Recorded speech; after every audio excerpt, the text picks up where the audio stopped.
will be having Zerich here, looking to push his way forward with the JS9, but also on the opposing side, Doc scored JS9 of his own. The thing is, you know, the Doc in a solo situation, that's when he might just prevail. Good pre-fire, and actually to find Zerich. Can we see the game start off with a 1v2 from Doc?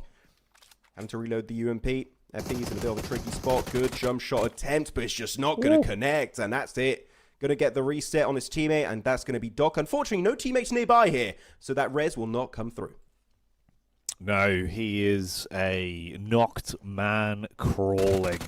And Refus will be the Grim Reaper. For the reset quickly, you still got, what is that, 30 seconds to work with? You can afford it.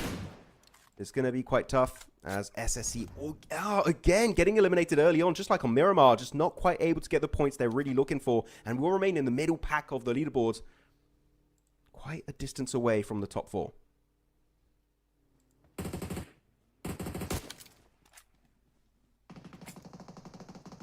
Oh, defaults. Getting a couple bullets out with the heavy guns. Punishing. This is obviously an Amag side that still looking like there's always something more to be desired, uncharacteristic of their form overall on the run of things today. This 2-2 split from Aurora as well. Is it going to be cleaner on this one? Already had the 4 Elims in the back pocket, but how far? Going to be enough apparently to get rid of the entirety of 777. What a fight! What an engage, and Amix looking so good on paper this match. Though, can we say the same about Aurora Gaming as they look to encroach on the terrain of Mad Esports? So far, decent opening, not losing a single member to close the gap. And Mad here, not going to be looking too healthy, right? Losing half of their squad down to a duo. The nades are inbound, doing some decent work, kind of also denying a few rooms away from Mad. You've got to be careful. These nades are doing so much work through those windows. Zoyl also trying to get his own. Actually, that might get the knock onto Absolute. He's not healing up right now. He's going to start to heal up now. I think it might be a little bit too late. Zoyl, beautiful nade right on the balcony.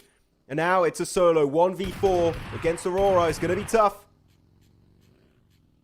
Depending on the weapon he has also. No third parties. No one's going to be looking to ruin this engagement for Aurora, so they can just fully commit. Send on to the solo. Don't do it one by one, though, of course. As Aurora, they do spot one, but Refus going to get shut on down. Bio able to find himself a double. It got a bit risky. But the man advantage will prevail, and Aurora will be back in this game. Dash forward.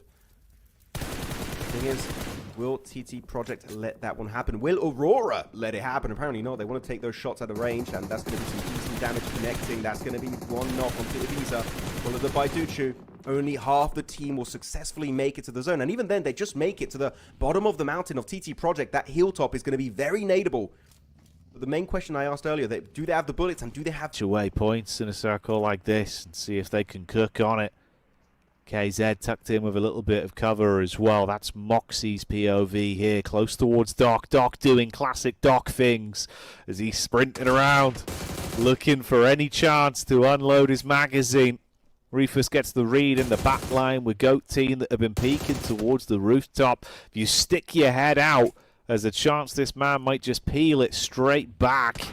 Got the 3x on the AUG. Ooh, a little bit exposed towards the rear side, but doesn't give a damn. Confident that he'll be okay.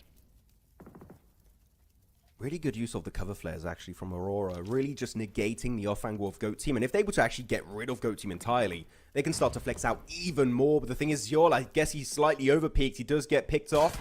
But because of the cover flares, it will be a resible entity. You might want to get away from, you might want to get away from that buggy. That starting to smoke is going to get a little bit too dangerous. And we did see swiftly in the elimination feed, Top get an opening knock onto KZ.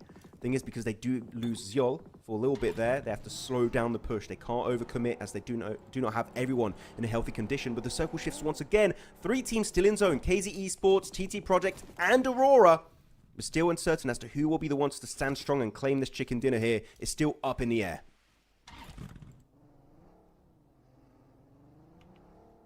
Yeah, it's no one's guaranteed game yet.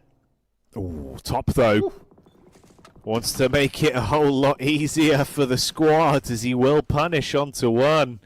Zoyl with a follow-up back over. That's Zerich taking hefty blows. So for TT, it's suddenly gone so much worse for wear.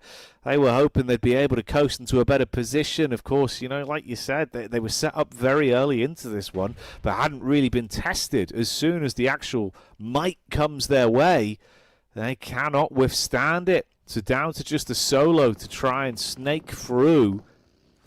Might not be the dream scenario. It's only really Refus you've got left that's tucked in on the top side. Aurora now has space to make a move. Refus on the peak towards the ridge. They spot the head there.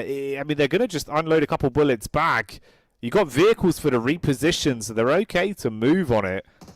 They're looking very antsy, though. Ooh, sprays. Yeah, I still feel like TT Project. I already mentioned and highlighted how they are a respectful team in this lobby, not overtaking any fights that's just not necessary to commit to. But here, I feel like they got way too passive and they just got fully surrounded and overwhelmed in this hilltop compound. KZ, though, going to be spotted in the smoke. The Molotov. Oh, he can't even make it inside the building. Really good proactive molly from Aurora. As now they got the entire northern edge of this ridge. This is looking like an Aurora game, and as a massive throw happens, they've got the angles, they've got the fighting capabilities to back up the play, and they do get himself their 15th elimination here. This is Aurora, Jackie, coming out of nowhere. We criticized them once, and they're like, we mean business. And here they could be looking for at least a 25 point on Rondo, and they're still looking to claim even more souls in this game. Yeah, they want to show up and massively perform on this one, it seems then.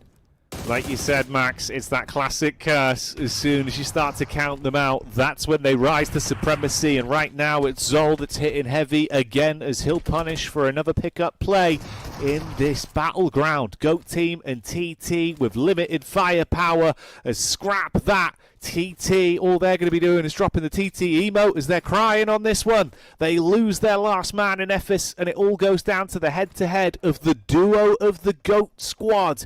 It's focus and force.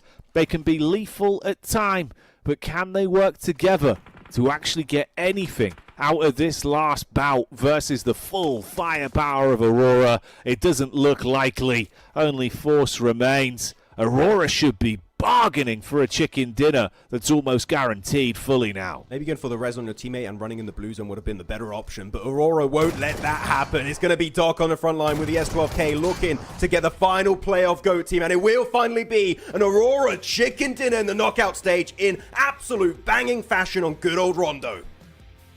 They get it done. Aurora arrives as the skyline